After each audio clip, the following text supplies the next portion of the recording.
오늘 함께 나눌 하나님의 말씀은 창세기 37장입니다. 우리 지난 시간 28장까지 봤는데 우리가 10장 정도를 그냥 이렇게 띄고 이제 37장으로 넘어가게 됩니다. 왜냐하면 중간에 이제 야곱 얘기가 계속 이어지는데 야곱에 대한 중요한 부분, 그 베델에서의 사건, 그 이후에는 이제 여러 가지 이제 부침을 겪으면서 야곱이 이제 이스라엘 되고 뭐 여러 가지 변화의 과정을 겪는데 그거 뭐 또 잘 아는 부분들이기도 하고 이제 야곱에 대한 그 얘기를 이제 넘어가면서 이제 요셉에 대한 얘기로 이제 오늘은 들어가게 됩니다. 그래서 창세기 37장 1절부터 36절까지 함께 읽고 나눌 때 그 요셉의 예언적인 부르심에 대해서 우리가 함께 보게 되겠습니다. 그래서 창세기 37장 1절부터 함께 읽겠습니다. 야곱이 가나안 땅 곧 그의 아버지가 거류하던 땅에 거주하였으니 야곱의 족보는 이러하니라. 요셉이 17세의 소년으로서 그의 형들과 함께 양을 칠 때에 그의 아버지의 아내들 비라와 실바의 아들들과 더불어 함께 있더니 그가 그들의 잘못을 아버지에게 말하더라. 요셉은 노년에 얻은 아들이므로 이스라엘이 여러 아들들보다 그를 더 사랑하므로 그를 위하여 채색 옷을 지었더니 그의 형들이 아버지가 형들보다 그를 더 사랑함을 보고 그를 미워하여 그에게 편안하게 말할 수 없었더라. 요셉이 꿈을 꾸고 자기 형들에게 말하매 그들이 그를 더욱 미워하였더라. 요셉이 그들에게 이르되 청하건대 내가 꾼 꿈을 들으시오. 우리가 밭에서 곡식단을 묶더니 내 단은 일어서고 당신들의 단은 내 단을 둘러서서 절하더이다. 그의 형들이 그에게 이르되 내가 참으로 우리의 왕이 되겠느냐 참으로 우리를 다스리게 되겠느냐 하고 그의 꿈과 그의 말로 말미암아 그를 더욱 미워하더니 요셉이 다시 꿈을 꾸고 그의 형들에게 말하여 이르되 내가 또 꿈을 꾼즉 해와 달과 11별이 내게 절하더이다 하니라.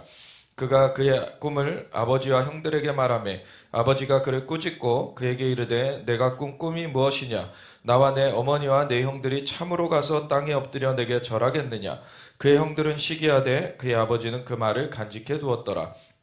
그의 형들이 세겜에 가서 아버지의 양떼를 칠 때 이스라엘이 요셉에게 이르되 내 형들이 세겜에서 양을 치지 아니하느냐 너를 그들에게로 보내리라. 요셉이 아버지에게 대답하되 내가 그리하겠나이다.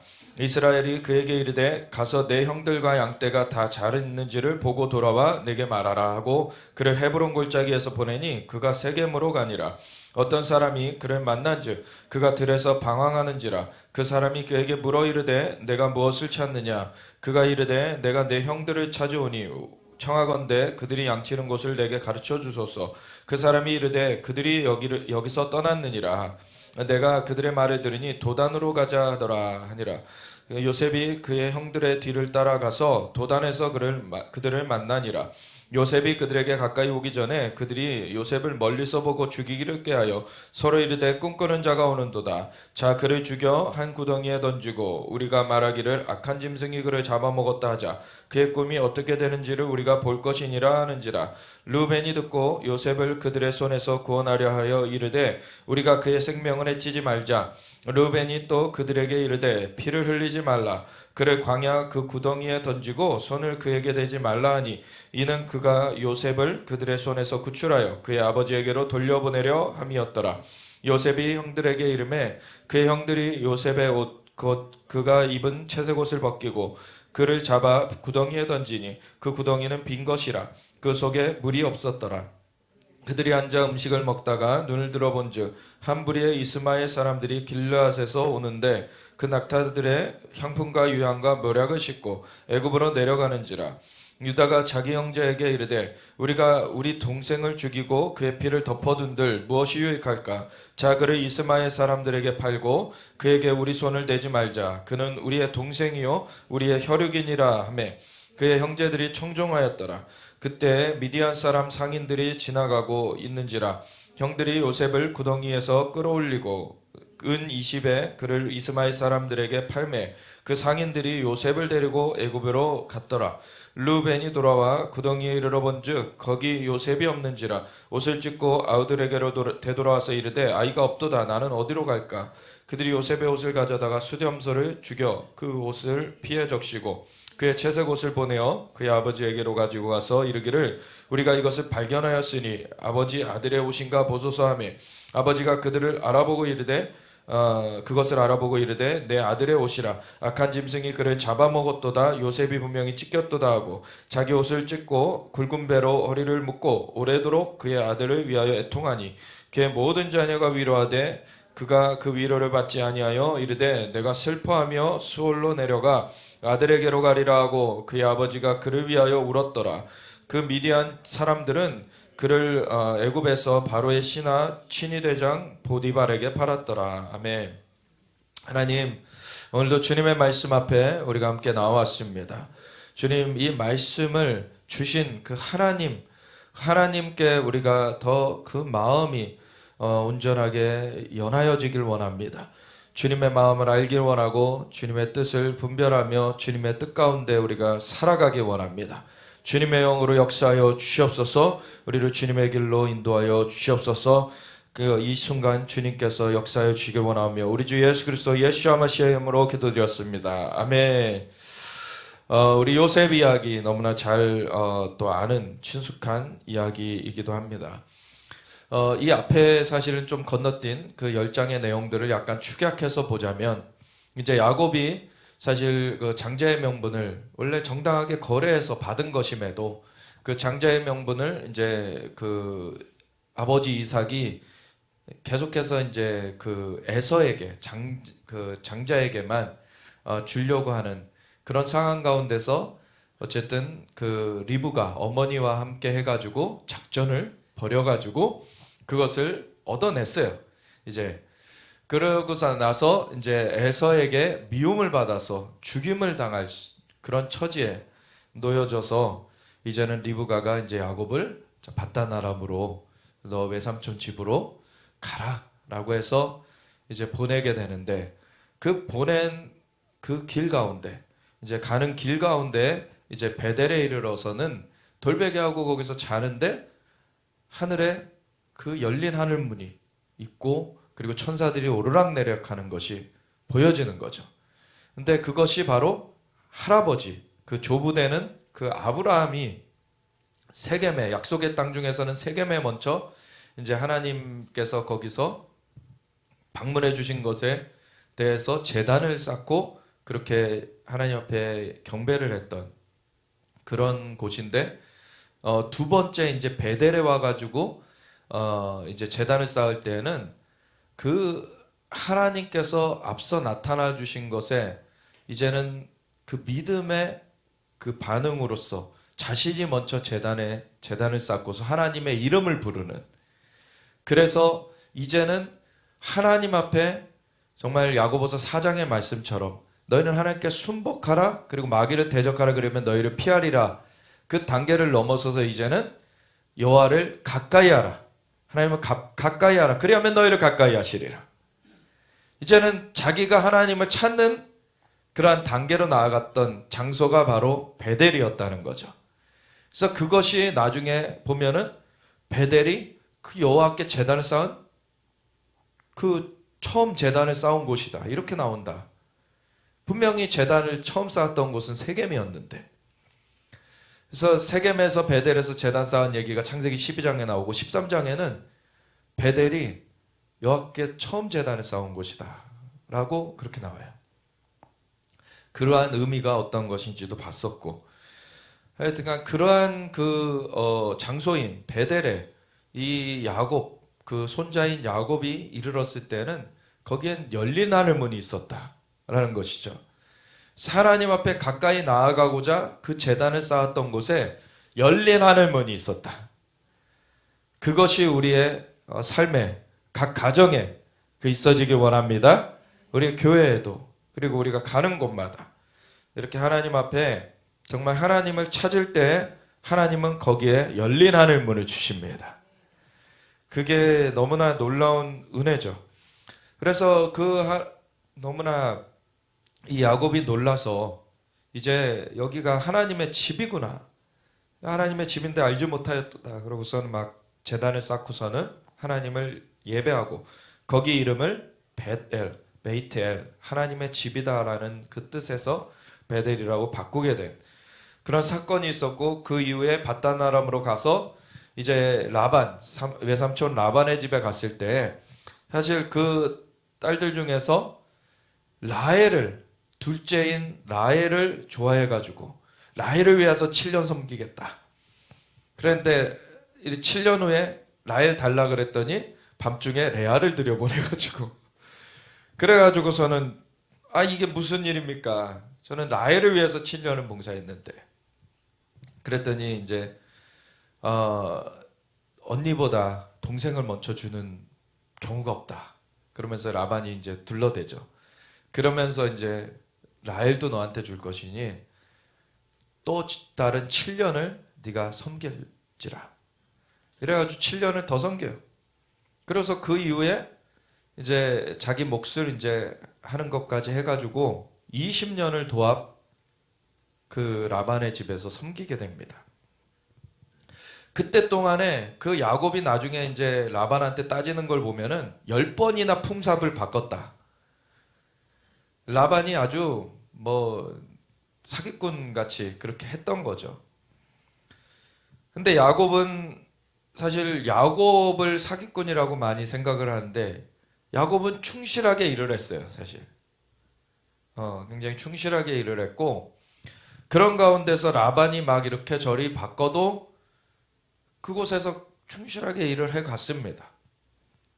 그런 가운데 20년이 됐을 때 이제는 우리가 더 이상 여기 있으면 안 되겠다라고 이제 하나님께서 또 감동하시고 해서 이렇게 떠나기로 해가지고 떠날 때에도 사실 라반이 막 잡으러 쫓아오죠.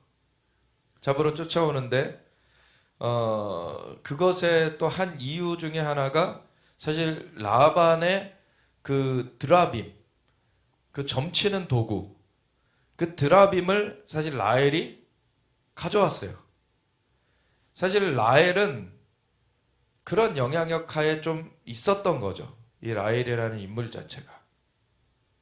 그래서 드라빔을 갖다가는 가져와 가지고서는 이제 라반이 이제 쫓아와 가지고서는 그 야곱이 이제 10번이나 품삯 따지고, 그리고 뭐 이제 그 아내를 같이 안 내보내줄 것 같아가지고 제가 이렇게 몰래 나오게 됐다 그랬더니 사실 할 말은 없거든요. 진짜 그럴 위인이었으니까 할 말은 없는데, 딱 하나 이제 걸고 넘어진 게 드라빔. 그거 누가 훔쳐갔냐? 왜 그거 훔쳐갔냐?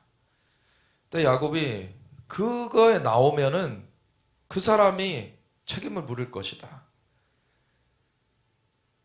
그렇게 살펴보라 했더니 사실 라헬이 가져갔는데, 라헬이 이제 그 낙타 위에 앉아가지고 그 아래 깔고 앉아가지고 드라빔을 제가 지금 그 생리 중이기 때문에 제가 일어나지 못하는 걸 이해해 달라고 그래서 이제 넘겨지죠. 사실 이 라헬이라는 인물은 그렇게 신실한 신령한 인물이 아니었습니다. 라헬이라는 인물은 사실 그 우상 숭배하는 점치는 것을 이렇게 가져온 그러한 인물이었어요. 그렇지만 이 라헬도 굉장한 고난들을 겪죠. 왜냐면은 자식이 없기 때문에. 자식이 이제 태어나기 시작하는데 레아와 사이에서 4명이 태어나요, 먼저. 레아와 사이에서는 르우벤, 시므온, 레위, 유다, 이렇게 4명이 태어나요. 그랬더니 라헬이 막 안달이 나가지고 이제는 자기 그 종을 갖다가는 들여보내가지고 야곱에게서 아이를 얻는데, 그것이 누굽니까? 단과 납달리. 비라에게서 태어난 단과 납달리고, 그 다음에 또 이제 레아가 종을 내어줘가지고 아이들 얻는데, 그게 누굽니까? 갓과 아셀. 그러고 나서 그 실바에게서 그렇게 둘이 나오고, 그런 다음에 다시 레아에게서 또 둘이 나와요. 이사갈과 스불론. 그런 다음에서야 그렇게 10명의 아들이 태어나고 나서야 라헬에게서 태어난 게 요셉이에요.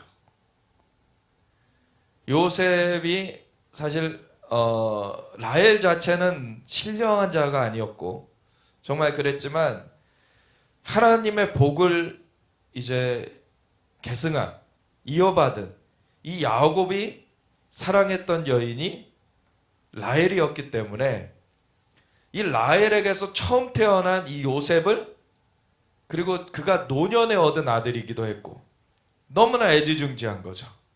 이 요셉을. 그리고 나중에 이제 요셉 뒤로 하나를 더 낳는데 라헬이 그 베냐민을 낳다가 죽어요. 그러니까 이제 라헬에게서는 요셉과 베냐민만 나오고서는 이제 끝나게 되죠.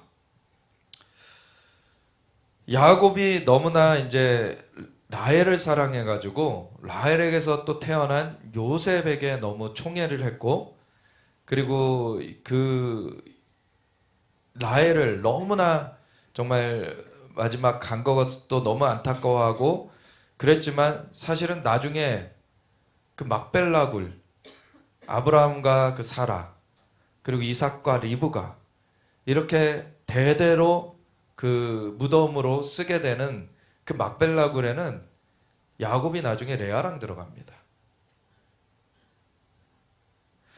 하나님께서 참 역사하시는 것이 신명막측한데 라헬 자신은 사실은 그 신령한 자도 아니었고 남편의 사랑은 받았지만 사실은 하나님 앞에 그렇게 어떻게 보면은 위대하게 쓰임 받았다라고는 할 수 없어요.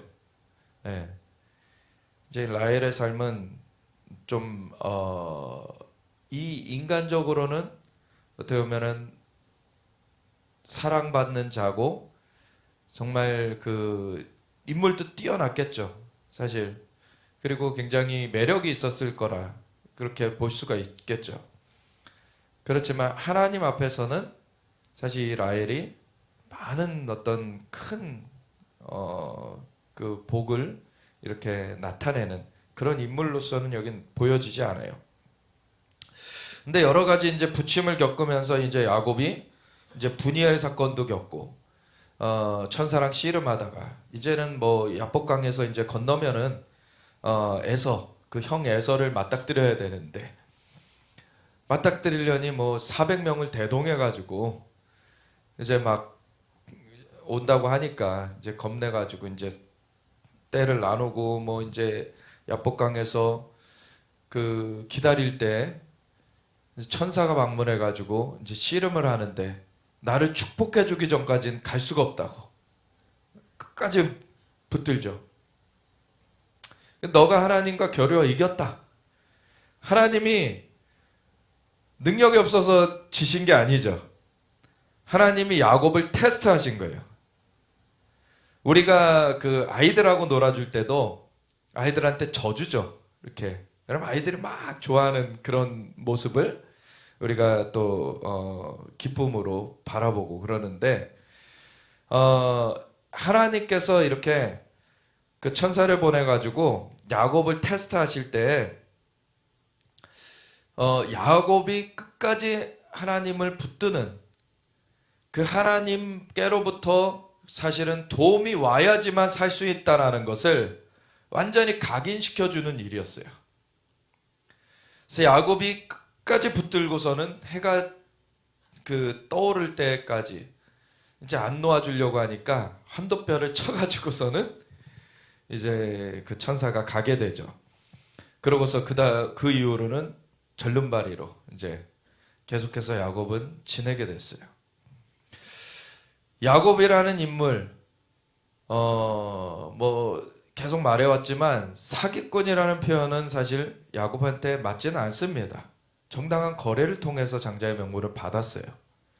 그리고 장자의 명분을 물론 뭐 그 리브가와 이 야곱의 작전이 어떻게 인식되느냐에 따라 그게 좀 평가가 달라지는데 원래 하나님의 약속하심이 있었고 그리고 계약도 있었어요. 그 에서와 야곱 사이에 그 장자의 명분을 넘겨받는 계약도 있었어요. 사실 정당하게 야곱이 받을 수 있는 거였어요. 그래서 그걸 받은 그 과정 가운데는 좀 그러한 트릭이 들어가게 됐지만 사실은 정당한 권리가 있었던 것을 받은 거였습니다. 그래서 야곱은 사기꾼이 아니에요, 사실은. 근데 야곱에게서 다른 것보다 무엇을 하나님은 정말 귀하게 보셨습니까? 오히려 사람들은 사기꾼이라고 오해하고 있는 그 부분. 야곱은요, 잡으면 놓질 않았어요. 처음에 태어날 때부터 발뒤꿈치를 잡고 나왔어요. 그게 사기를 치려고 잡은 게 아닙니다. 무슨 사기를 치려는 마음이 갓난아기한테 뭐가 있겠어요, 사실. 그게 그의 속성이었어요. 그 야곱의. 그것 자체가 나쁘게 쓰여지면 또 나쁜 쪽으로 갈 수 있겠지만 이 야곱은 그걸 가지고 좋은 쪽으로 붙들었습니다. 야곱은 하나님의 축복을 움켜잡았어요. 그게 중요한 겁니다. 야곱이 사기를 친 자가 아니에요. 하나님의 약속을 움켜쥔 자입니다. 그래서 분이엘에서도 끝까지 그걸 움켜쥐고 놓지 않아서 이스라엘이라 너가 이름이 바뀐다. 근데 그 이스라엘이라고 진짜 바뀌어지는 거는 그 에서를 만났을 때 하나님이 이제 그것도 눈 녹듯이 그 마음을 녹여주시고서는 이제 서로 끌어안게 하시죠. 그러고서도 사실 에서 가까운 데 있기를 두려워했어요, 야곱이. 그래서 에서가 헤브론에 있을 그런 야곱과 그 이삭 이런 집안이 그런 헤브론에 있을 그런 시기에 세겜에 정착을 합니다. 그 헤브론 남쪽에 있고 세겜은 저 북쪽이에요. 세겜에 정착을 해가지고 있는데 하나님이 이제 어느 날에 베델로 내려가라. 베델로 내려가서 하나님이 그 열린 하늘문이 있었던 곳에 다시 부르셔가지고 거기에 다시 나타나셔가지고서는 주님이 약속을 다시 상기시켜 주시죠. 그러고서 거기를 베델의 이름에서 더해가지고 이제 엘베델. 그러니까 사실 벳엘이라는 자체가 엘이라는 그 단어가 엘로임, 하나님이라는 그 단어로서 하나님의 이름이 이미 들어가요. 근데 엘이라는 단어를 앞에다 또 한 번 써가지고 하나님이 두 번 들어가는 거예요, 지금. 근데 이게 그런 거죠. 벳엘이라는 것이 하나님의 집이라는 뜻인데 거기다 앞에 엘을 붙여서 하나님의 집의 하나님. 이렇게 된 거예요, 말이. 그러니까 하나님이 그 하나님의 집 가운데 나타나셨고 그전에는 하늘에 계신 것이 보여졌어요. 열린 하늘문이 있었지만 하늘에 계신 것이 보여졌었고 천사들이 오락내락하는 게 보여졌었거든요. 이제 근데 하나님께서 그 모든 여정을 다 돌봐주신 그런 끝에 이 야곱이 베델에 이제 다시 왔을 때에는 주님이 거기에 임하셨어요. 그래서 엘베델이라 부르면서 이제 야곱이 하나님 앞에 온전하게 이제 하나님 앞에 정렬되는 그러한 날이 되어지는 것이죠. 그러한 그 상황 가운데서 이제는 헤브론으로 내려갑니다. 그래서 이제는 더 이상 두려움도 없고 안전하게 하나님하고 이제 동행하는 이 야곱이 되어졌기 때문에 이제는 에서 이런 그 위협 같은 것도 더 이상 두려워하지 않아요. 그래서 헤브론으로 내려가는 거죠. 그러고 나서 그 헤브론에 있을 때 얘기입니다. 이제 37장은 야곱이 가나안 땅 곧 그의 아버지가 거류하던 땅에 거주하였으니 야곱의 족보는 이러하니라. 요셉이 17세의 소년으로서 그의 형들과 함께 양을 칠 때에 그의 아버지의 아내들 비라와 실바의 아들들, 아까 좀 얘기를 미리 드렸었죠.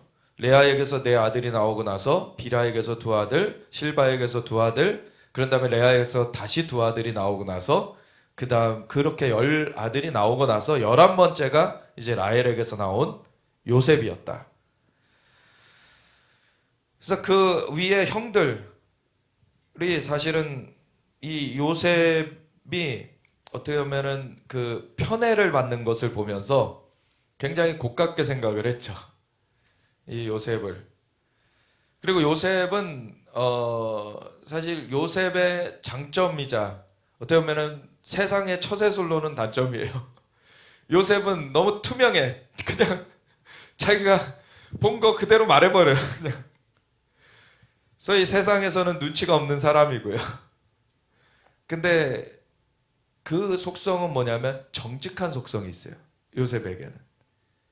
야곱은 세상에서는 뭐 사기꾼이라고 덮어씌우지만 사기꾼이 아니고 원래 그 속성은 움켜잡는 그러한 속성이 있는 그 야곱의 속성이 있었던 것처럼 이 요셉은 정직한 속성이 있어요. 정직한. 그게 근데 소년 시절에는 아주 미움의 대상이 되는 그러한 속성이었어요. 우리가 이 세상을 살면서도요, 그리스도인들, 예수님을 믿는 사람들은 예수님의 형상을 닮아야 되기 때문에 예수님은 거짓이 없으시죠. 그래서 우리도 거짓이 없어야 돼요, 사실. 근데 거짓 없이 사는 사람들을 세상은 미워해요. 왜? 자기네들의 어둠을 감추고 싶고 자기네들이 어떻게 보면은 정당하다라고 말하고 싶은데 진실된 사람들 앞에서는 자기네들이 찔림을 받아요, 사실은. 그러니까 그걸 싫어해. 그래서 정직한 자들을 고깝게 보는 게 있죠. 오히려. 그리고 어떻게든 더럽히려고 합니다. 한편으로. 그래서 너도 그 공범을 만들려고 하는 거죠. 공범. 그래서 거짓말해라. 세상에서는 뭐 성공하려면 그래야 된다. 에? 속여 먹어야 된다. 누군가를 또. 근데 그것은 사람과는 동화가 될 수 있어도 하나님과는 동화될 수 없는 일입니다. 그러니까 이거를 분명하게 구분하고서는 우리의 자세를 바로 잡아야 돼요. 우리가 세상의 덕을 보려고 하나님한테서는 떨어지게 될 것이냐, 아니면은 진짜 세상이 미워하더라도 나는 하나님께 붙어 있을 것이냐, 이게 있는 것입니다. 요셉은 이런 정직한 속성이 있었어요. 근데 아직 뭐 지혜가 막 있을 나이는 아닌데 정직한 속성 자체는 굉장히 귀한 것이죠. 야곱의 족보는 이러하니라. 요셉이 17세의 소년으로서 그의 형들과 함께 양을 칠 때 그의 아버지 아내들 비라와 실바의 아들들과 더불어 함께 있었더니 그가 그들의 잘못을 아버지에게 말하더라. 그들의 잘못을 갖다가 말하니까 참 또 덮어둘 수 없는 그 속성인 거예요. 이 요셉은 덮어둘 수 없는 속성. 그러니까 참 이 공격 대상이 돼버리는 거죠. 요셉은 노년에 얻은 아들이므로 이스라엘이 여러 아들들보다 그를 더 사랑함으로 그를 위하여 채색옷을 지는 그러한, 정말 다들 뭐 광야에서 또 뭐 양치면서 이렇게 사는 사람들이 무슨 색동옷을 입겠어요. 사실은 이제 먼지와 접하면서 살아야 되기 때문에 그냥 회색 옷, 갈색 옷, 뭐 이런 거 입고 다니는 거잖아요. 근데 요셉은 채색 옷을 지어서 입혀. 정말로 애지중지했던 아들이에요. 근데 그의 형들이 아버지가 형들보다 그를 더 사랑함을 보고 그를 미워하여 그에게 편안하게 할 수 없었더라. 이 편안하게 할 수 없었다, 이제 부드럽게 말이 나왔는데 아주 그를 좋게 볼 수가 없었더라 이거예요. 좋게 볼 수 없었다. 그냥 아주 고깝게 보는 거죠. 그리고 거기다 더해서 요셉이 꿈까지 꿨어요. 이제 요셉이 꿈을 꾸고 자기 형들에게 말하며 그들이 그를 더욱 미워하였더라. 엎친 데 덮친 거죠 지금. 요셉이 그들에게 이르되 청하건대 내가 꾼 꿈을 들으시오. 우리가 밭에서 곡식단을 묶더니 내 단은 일어서고 당신들의 단은 내 단을 둘러서서 절하더이다. 이런 싸가지 없는 놈아. 이렇게 되는 거죠 사실. 이 요셉이 참 이렇게 하는 행동이 그냥 인간의 눈에는 진짜 좀 뭐라 그럴까요? 버릇없어 보여요. 예. 근데 요셉은 뭔가 자기가 뭐 뽐내려고 하는 거나 아니면은 뭐 그 상대방 업신여기려고 이런 얘기를 하는 게 아니라 그냥 투명하게 나오는 거예요. 자기가 본 거, 자기가 들은 거, 자기가 정말 그렇게 알게 된 것에 대해서 그냥 투명하게 말하는 거예요. 그냥 17살인데도 어떻게 보면 오늘날에 그냥 아이들 같이 그냥 뭐 그렇게 순박하게 그렇게 얘기를 하는 건데, 근데 미움의 대상이 되고 있는 거죠 지금. 그의 형들이 그에게 이르되 내가 참으로 우리의 왕이 되겠느냐, 참으로 우리를 다스리게 되겠느냐 하고 그의 꿈과 그의 말로 말미암아 그를 더욱 미워하더니 내 꿈을 또 꿔요. 요셉이 다시 꿈을 꾸고 그 형들에게 말하여 이르되 내가 또 꿈을 꾼즉 이번엔 더 가관이에요. 그러니까 열한 단이 절하는 그러한 11단이라고는 안 나와 있고 단들이, 당신들의 단들이 내 단을 둘러서 이제 절하더이다 그렇게 했고, 이제는 해와 달, 그러니까 자기의 형제들뿐만 아니라 이제 부모까지도 이제 절하게 될 것이다라는 것을 암시하는 그러한 꿈 얘기를 이제 해버리죠. 요셉 자신도 이것을 그러한 꿈이라고 알지는 못했을 거예요. 네, 그 자신은 그러한 꿈이라고는 생각을 못하고 그냥 얘기를 했을 거라는 생각을 해요. 요셉이 그래서 해와 달과 11별이 내게 절하더이다 라고 해서 그냥 뭐 꿈 얘기를 그냥 한 거죠. 그랬더니 그가 그의 꿈을 아버지와 형들에게 말하며 아버지가 그를 꾸짖고, 이제 아버지가 이제 꾸짖으세요. 야곱이 이스라엘로 이름 바뀐 그 이스라엘이 그에게 이르되 내가 꾼 꿈이 무엇이냐, 나와 내 어머니와 내 형들이 참으로 가서 땅에 엎드려 내게 절하겠느냐. 이 야곱은 딱 듣자마자 이 얘기가 뭔 얘기인지를 아는 거죠. 이 얘기가 뭔 얘기인지를 아는데 겉에서는 이제 요셉을 혼내요. 그렇지만 그 뒤에 보면은 그의 형들은 시기하되 그의 아버지는 그 말을 간직해 두었더라. 이게 심상치 않은 것을 이 야곱은 하나님과 함께하는 자이기 때문에 캐치하는 거예요. 이거를 알아차리는 거예요. 우리가 어떤 사람들이 얘기를 할 때 우리 안에 하나님의 영이 함께 하시기 때문에 그 하나님의 영에게 의지해서 듣게 되면은요, 그 말에 그 배우의 영을 분별할 수 있습니다. 어떤 사람이 진짜 자기 자랑으로 하는 말인지 아니면 하나님께서 진짜 그 사람한테 그걸 주셔서 그 사람이 그걸 그냥 선포하는 것인지. 그 공명이라 그러죠. 물리적으로도 이렇게 U자형의 이런 그 띵 하고 소리를 내는 그런 뭐라 그러죠? 이 쇠를 이렇게 치면은 이제 소리가 이제 윙 공명하면서 이제 울리잖아요. 그런 그 공명 현상처럼 사실은 우리 안에 하나님의 영이 계시기 때문에 하나님의 영을 따라 말한 것은 하나님의 영이 우리 안에도 계시기 때문에 공명이 돼요. 그것이.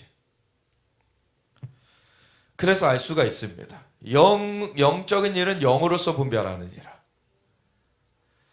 그래서 우리가 성령님께 의뢰해야 되는 거예요.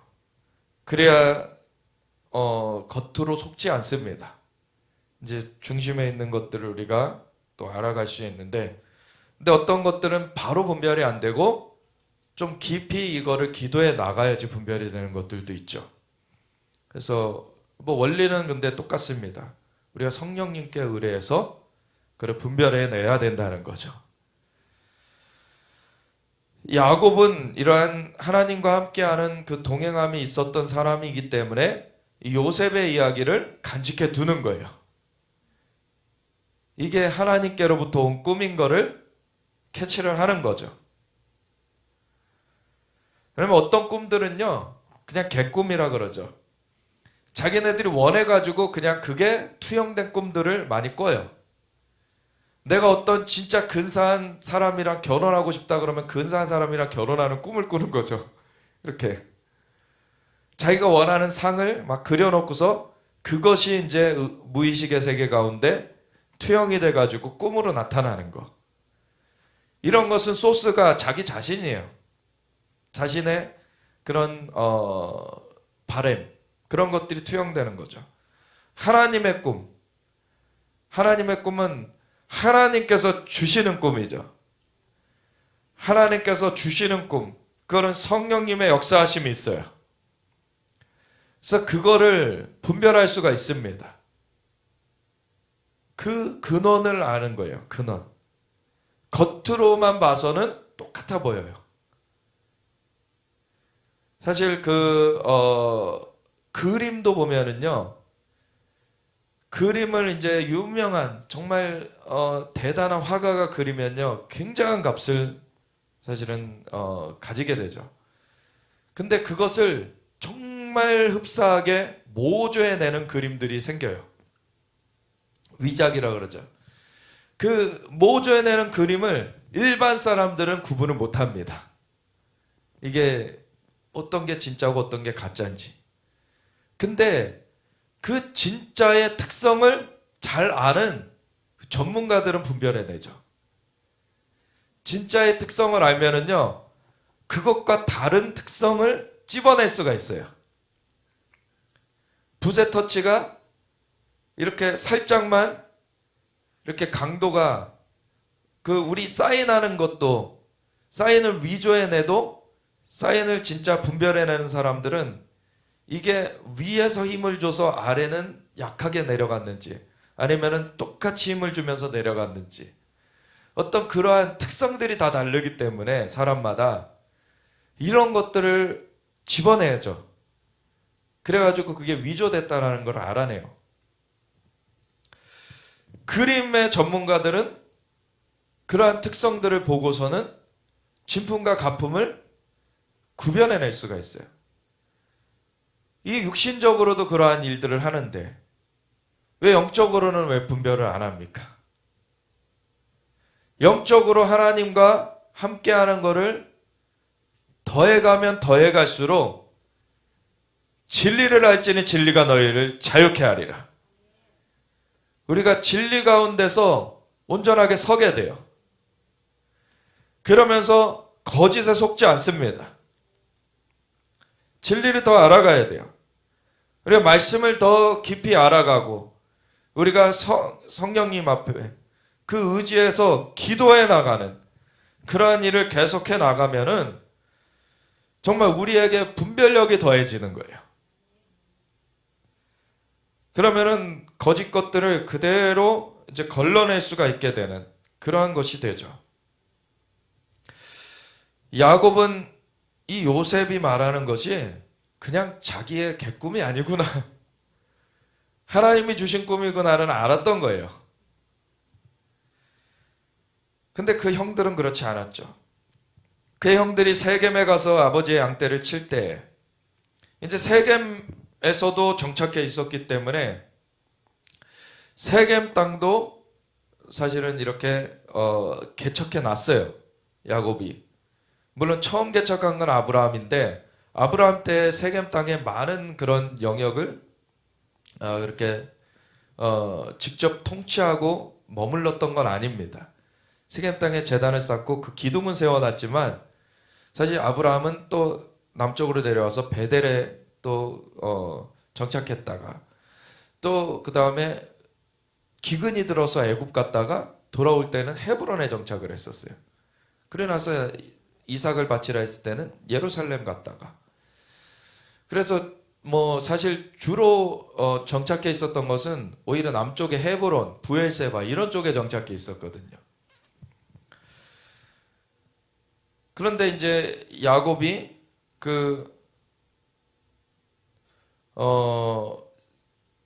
에서를 두려워한 그 연유도 있었지만 세겜에 가가지고 이제 정착해 있으면서 거기를 이렇게 많이 개척해 놨어요.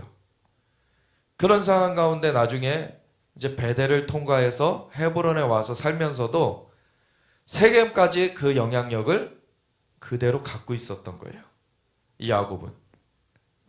그래서 세겜으로 이 아들들이 양을 치러 가죠.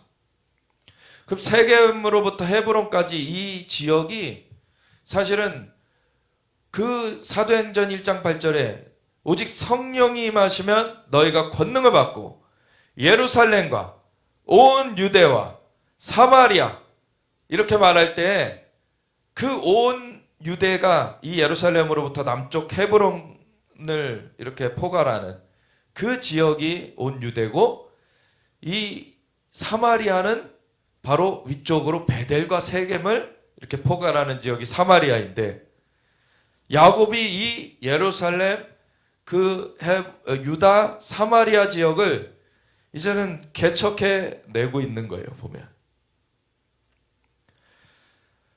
아브라함부터 시작한 것이 이제 이삭을 거쳐서 야곱 때까지 오니까 이제 3대가 되니까 그 땅을 이제는 개척해서 그 땅의 지경이 그 예루살렘 온 유대 사마리아 지역이 그 가나안 전체의 사실 핵심 지역이거든요. 이런 핵심 지역을 차지하는 것까지 가 있어요, 지금 보면.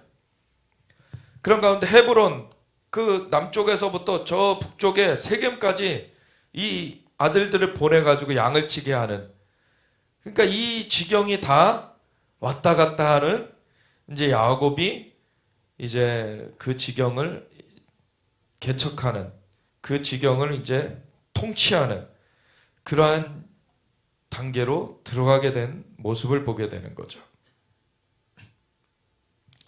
그래서 이 형들을 세겜에 가서 양을 치게 하는데, 이스라엘의 요셉에게 이르되 내 형들이 세겜에서 양을 치지 아니하느냐, 너를 그들에게로 보내리라. 요셉이 아버지에게 대답하되 내가 그리하겠나이다. 요셉은 참 순박해요. 형들한테 그렇게 미움받아도 그거를 걸려하지 않아요. 한편으로는 눈치가 없는 게 참 장점입니다.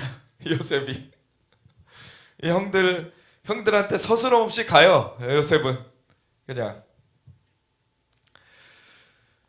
이스라엘이 그에게 이르되 가서 내 형들과 양떼가 다 잘 있는지를 보고 돌아와 내게 말하라 하고 그를 헤브론 골짜기에서 보내니 그가 세겜으로 가니라. 어떤 사람이 그를 만난즉 그가 들에서 방황하는지라. 근데 아직 뭐 어린애인데 또 방황하는 거죠, 지금 보니까. 그 사람이 그에게 물어 이르되 내가 무엇을 찾느냐? 그가 이르되 내가 내 형들을 찾아오니 청하건대 그들이 양치는 곳을 내게 가르쳐 주소서. 그 사람이 이르되 그들이 여기를 떠났느니라. 내가 그들의 말을 들으니 도단으로 가자 하더라. 도단은 세겜보다도 더 북쪽의 도시입니다. 그러니까 더 북쪽으로 갔다. 요셉이 그의 형들의 뒤를 따라가서 도단에서 그들을 만나니라. 요셉은 정말 순박하게 막 형들한테 아버지 심부름하러 갔어요. 그런데 형들은 어떻게 합니까? 요셉이 그들에게 가까이 오기 전에 그들이 요셉을 멀리서 보고 죽이기를 꾀하여, 이미 그들의 마음에는 요셉을 죽이고 싶다라는 그 마음이 꽉 들어차 있어요, 지금. 근데 가까이 그 아버지의 품에 요셉이 있는 동안에는 건드릴 수가 없는 거죠. 근데 헤브론에서 세겜은 굉장히 먼 거리입니다. 그 먼 거리까지, 그리고 세겜에서 더 북쪽으로 나아간 도단에까지 와가지고 이 요셉이 나타나니까 이제 기회라 여겨지는 거죠.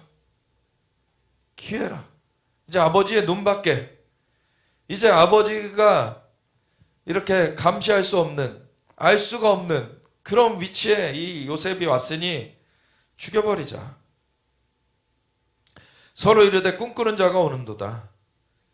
그 꿈을 하나님께서 주신 거라는 거를 전혀 생각지 못하고 그냥 얘는 이상한 꿈을 꾸고서는 지가 우리를 다스리려는 그러한 자기가 만들어낸 꿈이라고 그렇게 오해하고서는 이 요셉을 죽여버리려고 그러죠.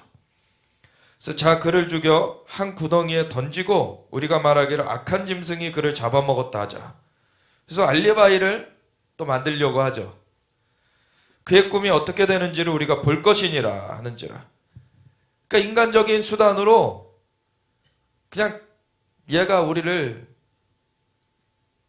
그렇게 다스리는 거 우리가 그냥 꺾어버리고 그냥 우리가 얘를 그냥 끊어버려서 끝내버리자. 이렇게 말하는데 인간적인 그 생각이죠. 정말. 그리고 그 배후에는 악한 마귀가 충동한 그러한 육신의 생각인데 하나님이 역사하시는 것을 못 보고 이들은 그 선에서 계속해서 나가고 있어요. 근데 그 중에서 사실은 양심이 남아있던 자가 르우벤이었죠. 르우벤이 듣고 요셉을 그들의 손에서 구원하려 하여 이르되 우리가 그의 생명을 해치지 말자. 르우벤이 또 그들에게 이르되 피를 흘리지 말라. 그를 광야 그 구덩이에 던지고 손을 그에게 대지 말라. 우선은 르우벤은 이렇게 말해놓고서 나중에 구덩이에서 건져내 주려는 생각이었어요. 르우벤은. 그래서 나중에 돌아와 봤는데 이 요셉이 없어진 걸 보고서는 아주 통탄을 하죠. 르우벤이. 이는 그가 요셉을 그들의 손에서 구출하여 그의 아버지에게로 돌려보내려 함이었더라. 르우벤은 사실 이러한 그 모습을 지녔기 때문에 사실 보면은요, 이 아브라함은 하나님과 그 친구라고 여겨졌다. 그러니까 아브라함을 하나님께서 친구로 부르셨다라는 얘기를 로마서에도 하고 보면은 이 아브라함은 성부 하나님과 이렇게 연결된 거를 많이 봐요. 그런가 하면 이삭은요, 모리아산에서 바쳐질 때 그 모습이 예수님께서 그렇게 대속 제물로서 드려지시게 될 것에 대한 예표로서 이삭은 쓰여졌죠. 그래서 이삭은 성자와의 그러한 연결을 보여요. 그리고 야곱은 원래는 이제 뭐 움켜쥐는 자, 그냥 그 고집만 센 자처럼 보였는데 이제 여러 과정을 겪으면서 하나님께 의지하지 않고서는 안 된다라는 거를 그걸 붙들고서는 장자의 명분을 받았을 뿐만 아니라 나중에 분이엘에서 베델에서의 뭐 열린 하늘문 사건도 있거니와 그 분이엘에서 그냥 씨름하면서 천사와 그걸 끝까지 놓치지 않고 잡았던, 사실은 이것이 베델에서의 하늘문이 열려져서 그 천사들이 오르락내리락 하는 것을 보는 것도 그렇고 사실 성령의 역사와 이 야곱이 연결되는 걸 봐요. 그래서 이 3대에 걸쳐서 삼위일체 하나님의 역사하심이 여러 각도에서 보여지게 되는 것입니다. 아브라함, 이삭, 야곱에 걸쳐서. 그런 다음에 요셉이 나타난 거죠. 물론 요셉은 나중에 메시아의 계보로 들어가는 게 아닙니다. 메시아의 계보는 유다로 이어져요. 여기서 보면은 요셉이라는 그 인물은 그 아버지 야곱의 총애를 받은 인물로서 그 성부, 성자, 성령의 역사하심을 이렇게 경험하게 된 그 아브라함 그리고 이삭, 야곱의 그러한 연결고리 가운데서 이제 하나님의 역사가 딱 이 가문 가운데 완전히 세워졌어요. 이제 완전히 세워졌어요. 그런 것 가운데서 이 12아들들이 태어나는데 12아들들에게는 사실은 이 모든 것이 다 풀어질 수가 있는 거예요. 이제는 세대를 이어서 3대가 세워짐으로 말미암아 그 집안 가운데 완전한 문이 열려졌어요. 그래서 그 12아들들에게는 다 풀어지는데, 그런데 다른 아들들에게는 사실은 그러한 모습이 나타나지 않는 가운데서 이 요셉은 17살 때부터 제 예언적인 그러한 영역으로 들어가진 거예요. 보면 꿈을 꿔요. 예언적인 꿈을 꿔요. 그래서 앞으로 있을 일들을 받아요.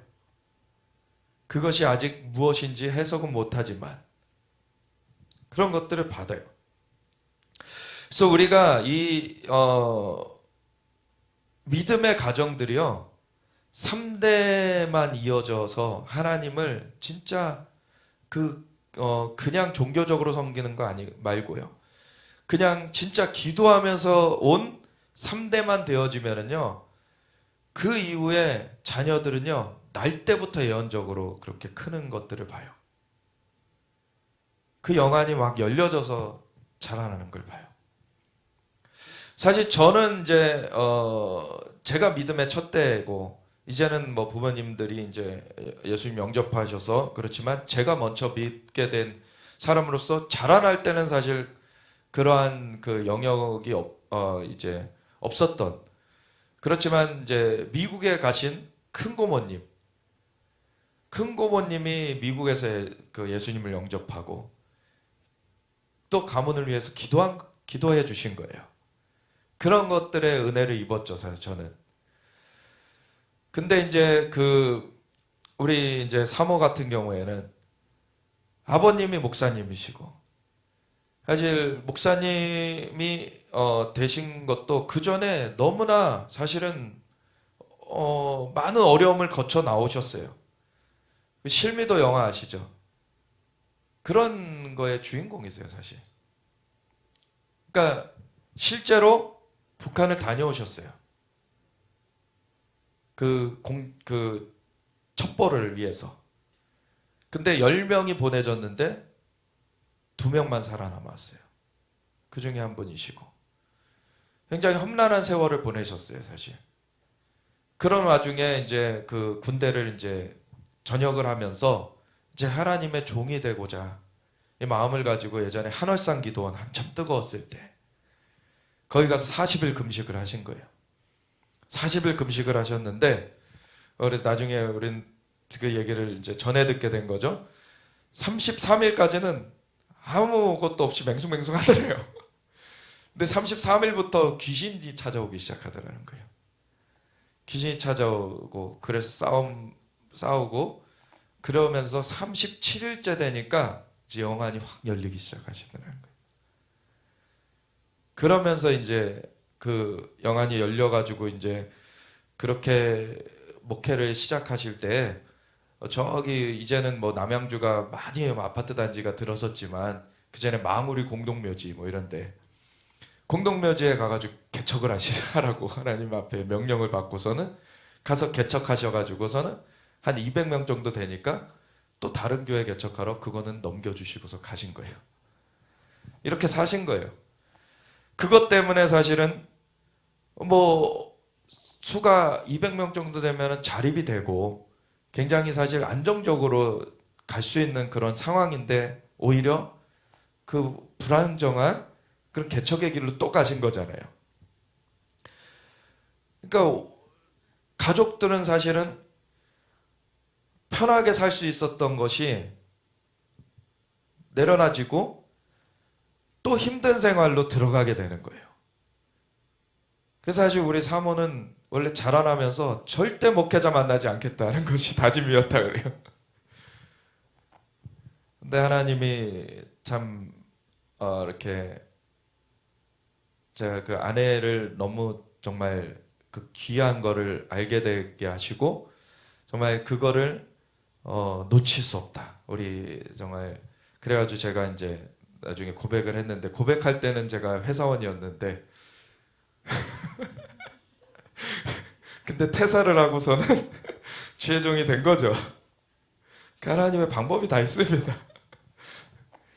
근데 하나님은 하나님 앞에 이렇게 나온 자들을 정말 귀하게 여기세요. 그래서 우리 장인어른한테 가면은 저는 항상 머리를 들이밀어요. 그 유업을 받기 위해서. 근데 지금은 이제 그러니까 딸 셋에 이제 아들 하나 이제 그렇게 되는데 딸 둘에 이제 그 남편들, 그러니까 사위들이 목사가 둘이 된 거고, 그리고서는 이제 아들은 이제 신학교를 이제 늦게 좀 하셔서 이제는 그런 또 주의 종의 길을 준비하고 있어요. 그러니까 참 대를 이어서 이렇게 하나님의 그 일들을 하게 되는 그러한 일이 되는데 이러한 영역 가운데서 사실은 그 아버님 장인어른께서 이렇게 하나님 앞에 이렇게 금식하시고 영안이 열리고 그리고 하나님의 음성에 순종해서 개척하고 이런 것 가운데서 정말 자연적인 영역에서는 참 힘든 그런 일들이었지만 그거를 신실하게 하신 가운데 자녀들에게는 사실 영적 유업이 그대로 갔어요. 그 중에서 이제 그래서 우리 사모에게는 어릴 때부터 그냥 영안이 열려지는 축복이 있었던 거예요. 그냥 영계가 보여지는 거예요.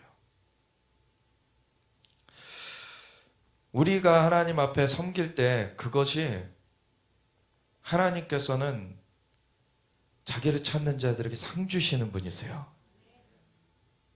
그것이 그냥 외면되지 않습니다.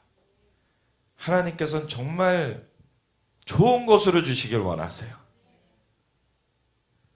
하나님은 너무나 좋은 분이십니다. 사실 그 축복을 받은 그런 아브라함과 이삭과 야곱의 그런 그 복이 완전하게 이제 세팅이 된 가운데 그것이 축복이 풀어지는 대표적인 예가 요셉이에요. 그렇다고 어려움이 없다는 얘기가 아닌 것이죠. 요셉 어려움 많이 겪었습니다.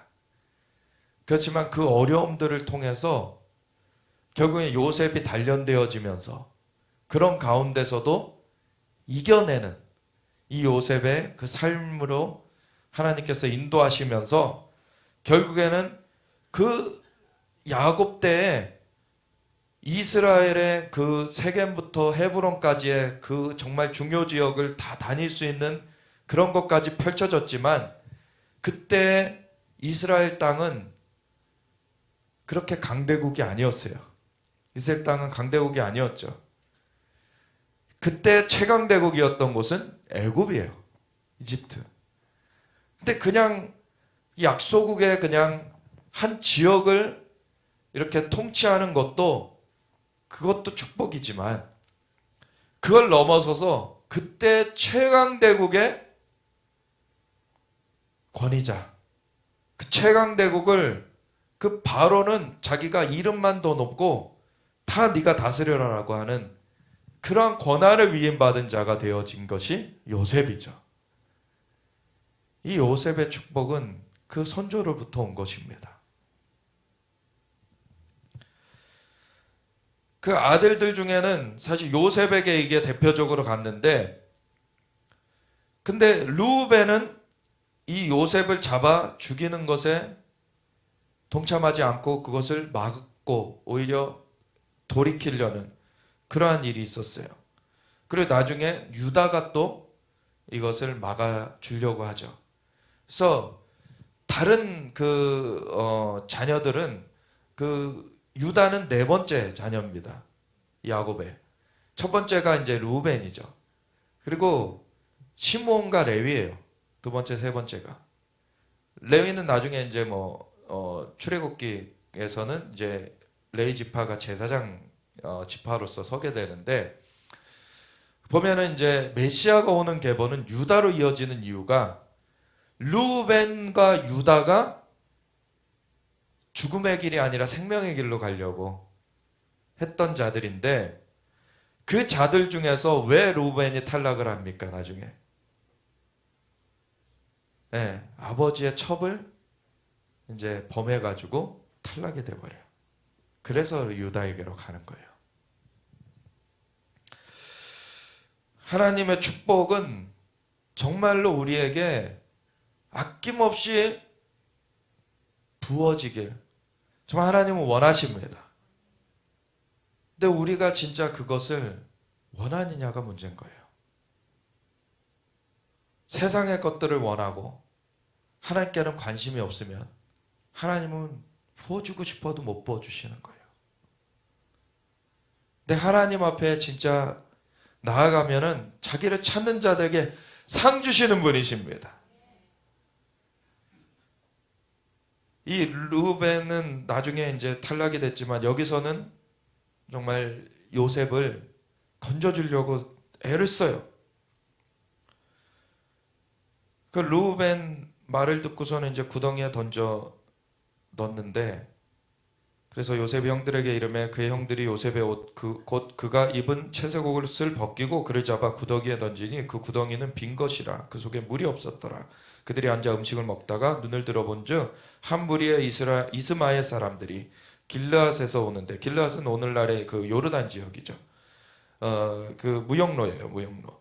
그래서 거기서 오는데 그 낙타들의 향품과 유향과 모략을 싣고 애굽으로 내려가는지라. 애굽이 그때 최강대국이었기 때문에 그 애굽과의 무역이 가장 큰 무역인 거죠. 유다가 자기의 형제에게 이르되 우리가 우리 동생을 죽이고 그의 피를 덮어둔들 무엇이 유익할까? 이제 유다가 이제 나서요.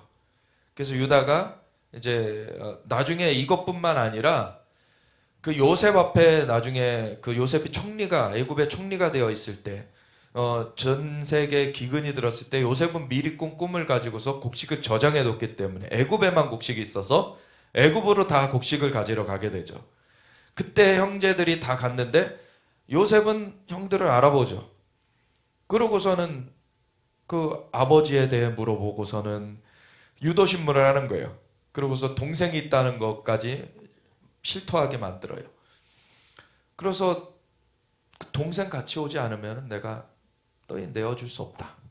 이런 식으로 했을 때 그 대신 잡혀 주겠다고 하는 사람이 유다입니다.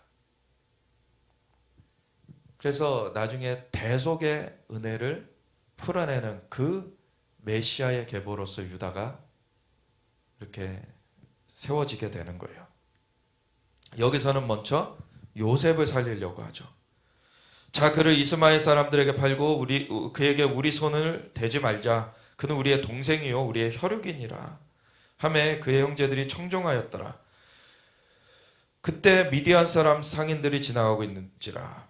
여기 보면 이스마엘 사람이라고도 나오고 미디안 사람이라고도 나와요. 사실 이스마엘은 그 첫 하갈에게서 나온 게 이스마엘이고, 이 미디안은 어디입니까? 후처 그두라에게서 나온 게 미디안이에요. 근데 나중에 보면 이게 섞여서 이제 얘기가 되죠. 그러니까 이 지역이 이제 아랍 족속으로 섞여요. 이제 아랍 족속으로 섞이는 거예요. 그는 우리의 동생이 우리의 혈육이니라 그러면서 이제 그 미디안 사람 상인들이 지나가고 있을 때 형들이 요셉을 구덩이에서 끌어올리고 은 20에 그를 이스마엘 사람들에게 팔매 그 상인들이 요셉을 데리고 애굽으로 갔더라. 이것도 사실 그 예수님에 대한 또 예표적인 그림이 되죠. 르우벤이 돌아와 구덩이에 이르러본즉 거기 요셉이 없는지라 옷을 찢고 아우들에게로 되돌아와서 이르되 아이가 없도다. 나는 어디로 갈까?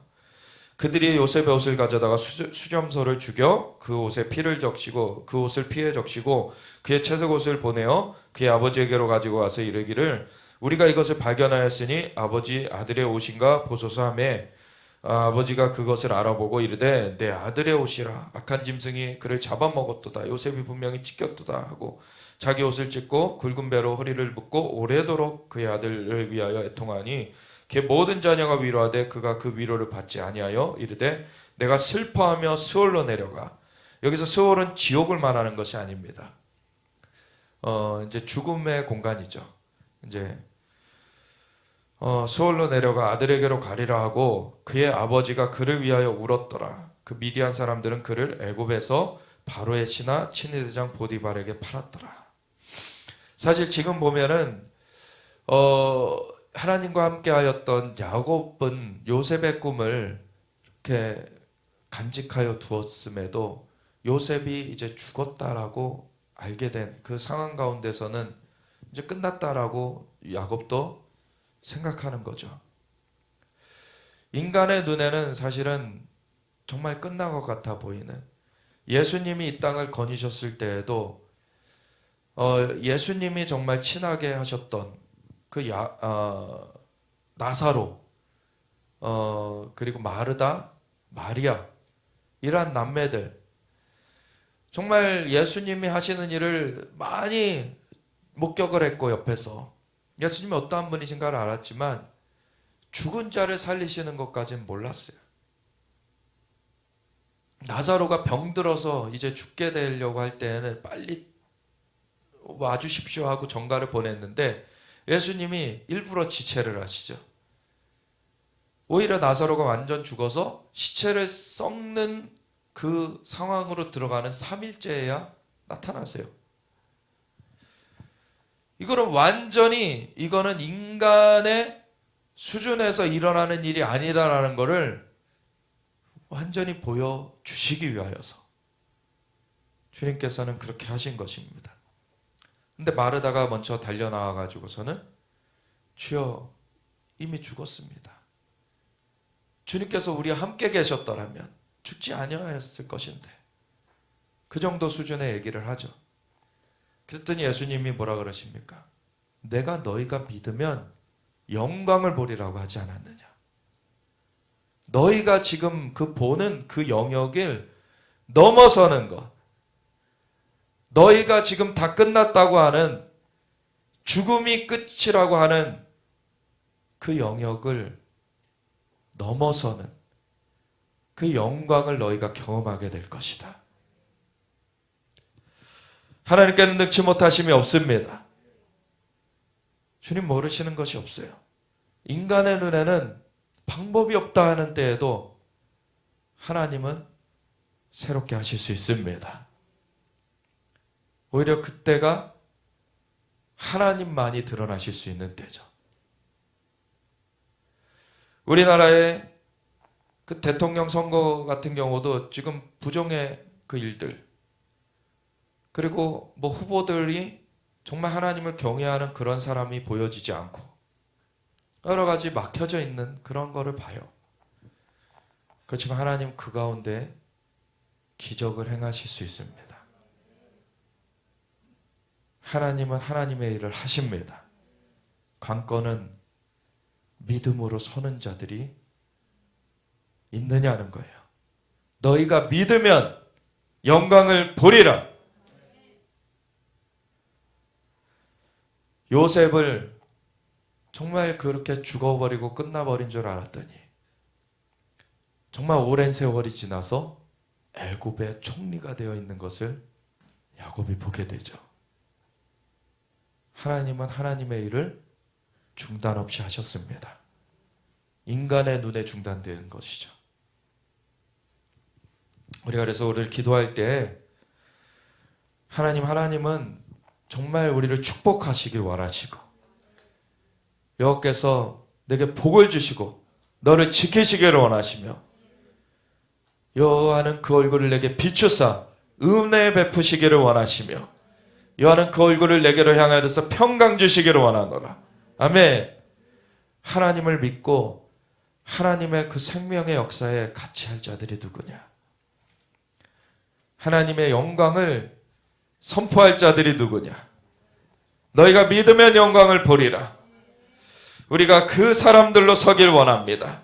우리 가정이, 나와 내 집은 오직 여호와를 섬기겠노라. 우리가 오직 주님 앞에 서겠습니다. 주님 역사하여 주시옵소서. 우리가 그 요셉의 축복이 우리에게도 임하게 하여 주시옵고, 어려움이 온다고 우리가 하나님께 불평하는 것이 아니라 요셉은 그 가운데서 정직하게 계속해서 하나님을 신뢰하면서 나아갔어요. 우리가 우리와 함께 하신 하나님을 의뢰함으로 우리는 어떠한 과정도 이겨낼 수가 있습니다. 그래서 하나님, 그러한 자들로 우리가 나아가겠습니다. 주님의 영광으로 역사하여 주시옵소서. 우리 함께 주여 외치면서 같이 기도하며 나아가겠습니다. 주여